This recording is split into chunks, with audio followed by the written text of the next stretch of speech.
انا جايه لكم بفكره خطيره، واتحداك ان حد يعملها على اليوتيوب قبل كده. انا دلوقتي هحول لكم الغساله النص اوتوماتيك لاوتوماتيك كامل، تخليكي تغسلي طول الوقت وما تمليش من الغسيل ولا تتعبي من الغسيل. وبكده يا حلوين، بعد ما الغسيل طلع من الغسالة، شايفين الغسيل ناشف خالص خالص. وبكده انت ضمنتي ان انت بقى عندك غسالة اوتوماتيك وما تتعبيش نفسك وصحتك في الغسيل. واغسلي كل يوم، ومرة واتنين وتلاتة، ومسحوق عادي مش مسحوق اوتوماتيك ولا تكلفة ولا اي حاجة خالص. واغسلي يا ست البيت ويا ست الكل، وما تتعبيش من الغسيل. اللهم صلي وسلم وبارك عليك يا حبيبي يا رسول الله. ازيكم يا حبايبي حلوين، عاملين ايه؟ النهاردة هنعمل مع بعض روتين الغسيل. كان في متابعة طالبة مني ان انا اعمل روتين الغسيل، وانا هصوره معاكم النهاردة اهوت. اتمنى منكم ان تشجعوني، ومتنسوش اللايك والشير والاشتراك وتزر تفعيل الجرس عشان يوصلكم مننا كل جديد. احنا دلوقتي انا عندي غسالة نص اوتوماتيك، فمليتها ميه اهوت. معلش بقى، انا افتكرت وانا بحط الاريال، اديني مليتها وحطيت كيس اوكسي، او اي كيس انت بتحب، او اي مسحوق انت بتحبيه. ودي اسمها عجينة غسيل، وكرول، كرول الوان او اي كرول او عادي حسب ما انت بتحبي. وده بريل فرط كده، بجيبه بحطه برضو على الغسيل وبدور الغسال. فتابعوا معانا الفيديو، وما تنسوناش برضو بالدعم والاشتراك وزر تفعيل الجرس عشان يوصلكم مننا كل جديد.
انا كده بعمل غسالة النص اوتوماتيك، غسالة اوتوماتيك بغسل فيها الغسيل، بعمله كأني غسالة اوتوماتيك عشان ما عنديش غسالة اوتوماتيك، وانا مش بقدر اعصر واشطف وكده. فانا بعملها غسالة اوتوماتيك، وهتشوفوا معايا وانا بشتغل بيها ازاي تبقى غسالة اوتوماتيك.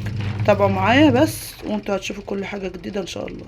ده كده احنا فضينا مية الغسيل، وهنا بقى انا بفضي مية الغسيل، وايه، ولما بتخلص خالص من الحوض بتاع الغسيل، وافتح عليها المية على الهدوم، لاني بشطف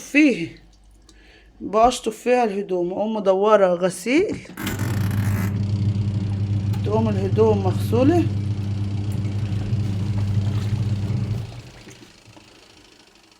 تتغسل كده، تتشطف مرة.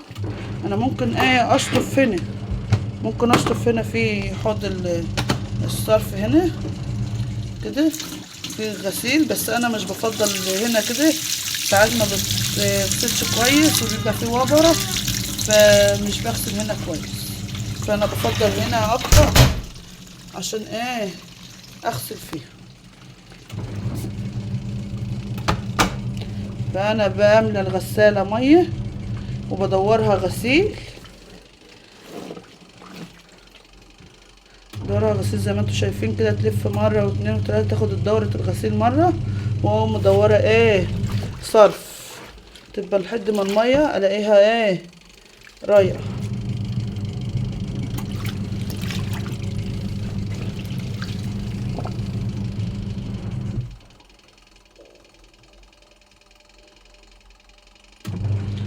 انتوا شايفين اهي شغالة غسلة اهي بتلف اهي كده. ايه انا بشطف بدل ما اشطف في بلاستيكة واعصر وبعدين ارجع احط في المنشفة او اشطف في المنشفة واخد وقت كتير. لا انا بدور هنا دورة غسيل زي الغسالة الاوتوماتيك بالظبط وبغسل هتاخد دورتها مرة اتنين بقعتها ساعة. انا بقعتها ساعة زي الغسالة الاوتوماتيك بالظبط عشان تنضف كويس عشان الهدوم بتبقى تقيلة شوية عن الهدوم اللي احنا بنغسلوها عادية.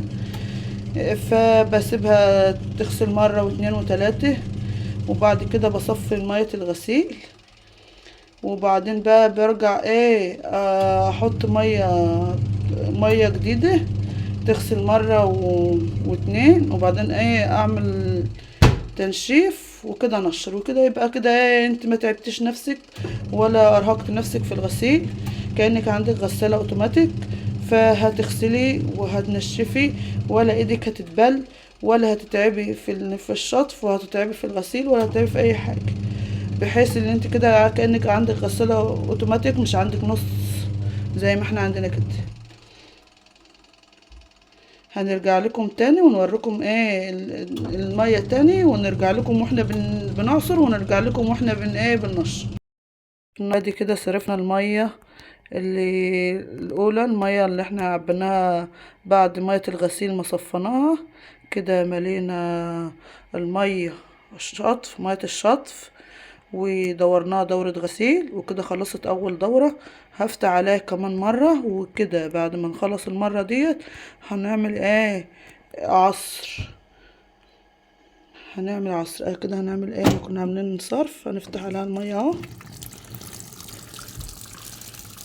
كده هشطف كمان مرة ويبقى كده خلاص انا كده شطفت غسلت الغسيل بتاعي وشطفت مرتين وما اخدتش وقت وممكن اغسل مرة واتنين وتلاتة بنفس الطريقة. لكن الغسالة الاوتوماتيك بتعوز اللي يغسل فيها مرة او مرتين بالكتير في اليوم.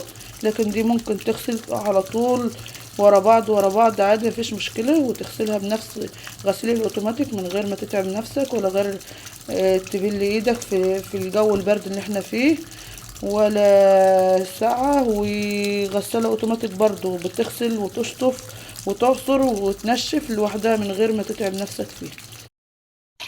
وكده اخر مرة هنشطف فيها وبعد اخر مرة هنشطف فيها هنعصر هنحط هنا وننشف في المنشف. شايفين المية رايقة ازاي وجميلة ولا انت تعبتي ولا غيره. هندور بقى غسيل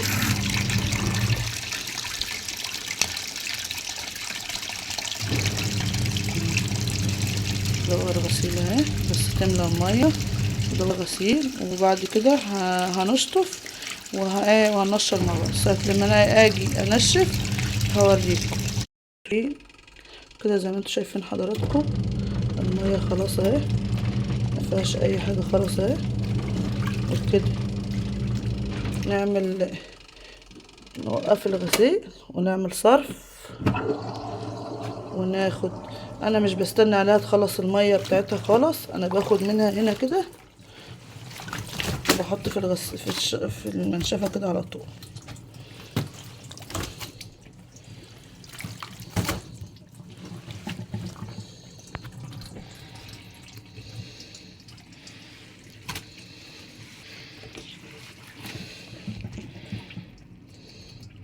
معلش هي جامدة على ايدي وانا مش بقدر يعني اعمل حاجات كتير جدا بايدي فهعملها وارجع لكم تاني. انا حطيت وكده انا حطيت هنا في المنشفة زي ما حضراتكم شايفين وهنا المية لسه بتصرف المية بتاعتها. فدلوقتي هندور المنشفة ولما يطلع الغسيل هوريكم الغسيل ازاي يبقى نشف. خليكم معايا. وبكده يا حلوين بعد ما الغسيل طلع من الغسالة شايفين الغسيل ناشف خالص يعني ممكن تجيب كمان ناشف خالص اهو غسيل ناشف خالص اهو مفيش. حتى شوفوا البناطيل الجينز شوفوا حتى السويتر ناشف خالص ناشف. ادي البناطيل الجينز ناشفة خالص، كل الهدوم ناشفة. وبكده انت ضمنتي ان انت يبقى عندك غسالة اوتوماتيك وما تتعبيش نفسك وصحتك في الغسيل. واغسلي كل يوم، ومرة واتنين وتلاتة، ومسحوق عادي مش مسحوق اوتوماتيك ولا تكلفة ولا اي حاجة خالص. واغسلي يا ست البيت ويا ست الكل، وما تتعبيش من الغسيل. وكده انا وفرت لك مجهود وتعب وتقدري تصبني في اي وقت زي ما انت عايزه. ممكن تصبني بالليل، تصبني هنا، تصبني ممكن في اي لحظه تصبني فيها، وما تتعبيش نفسك.